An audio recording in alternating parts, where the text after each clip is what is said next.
This is the Brooklyn Bridge, an American icon. But to build it, engineers in the 1870s had to solve an impossible problem. How do you build a skyscraper's foundation at the bottom of a fast-flowing river? They had no modern robots, no advanced diving gear. What they had was a monster of iron and wood, powered by steam and human grit. A technology that allowed men to work on the riverbed in a bubble of air, but one that came with a terrible, hidden cost. This is the story of the deadly secret beneath the Brooklyn Bridge, the story of the Caisson.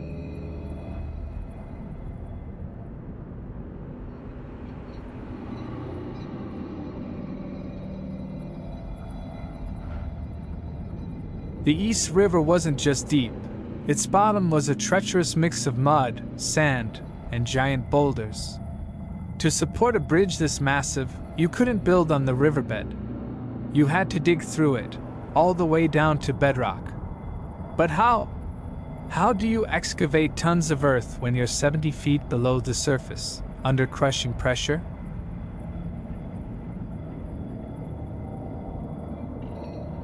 The idea wasn't born in America. It evolved from a brilliant French engineer, Monsieur Trigger, who in 1841 used compressed air to dig a coal mine. But it was American engineers like James Eads and John Roebling who scaled this idea to monstrous proportions. The principle was simple.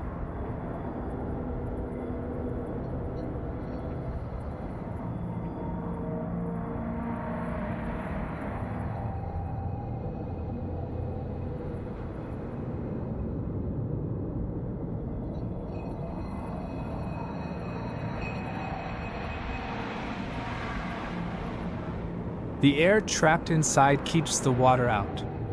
The Brooklyn Bridge caissons were just the biggest, strongest upside-down boxes ever built.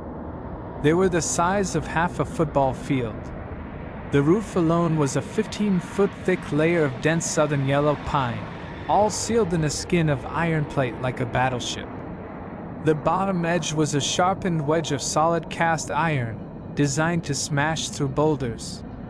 This entire structure, weighing thousands of tons, was topped with the granite blocks of the bridge tower itself. Its own immense weight was the force that drove it into the earth.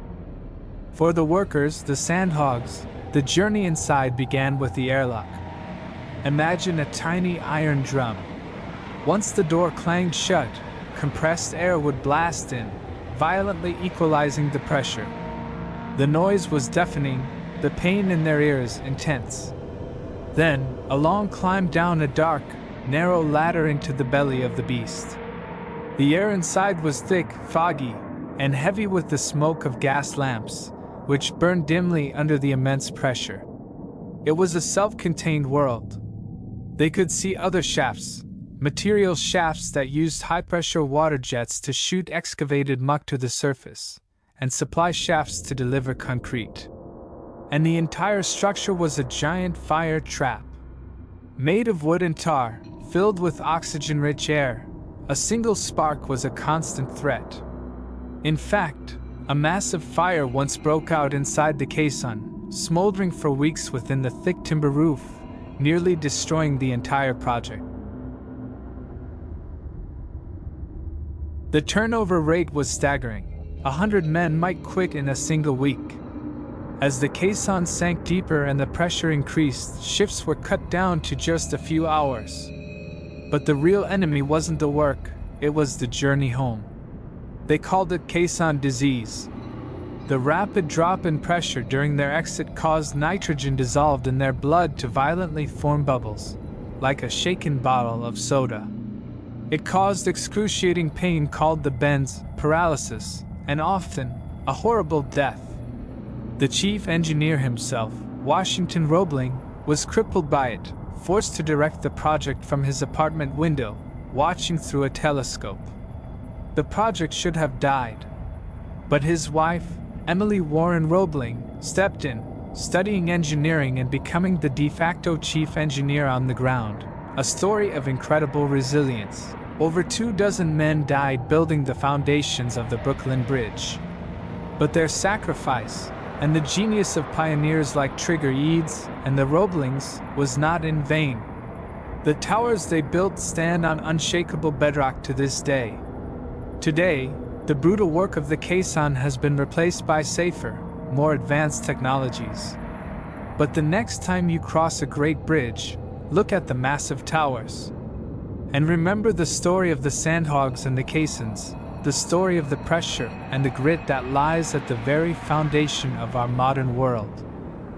What piece of legendary engineering should we cover next? Let us know in the comments below. Thanks for watching, and if you learned something new, be sure to hit that like button and subscribe for more stories from the world of engineering. See you in the next one.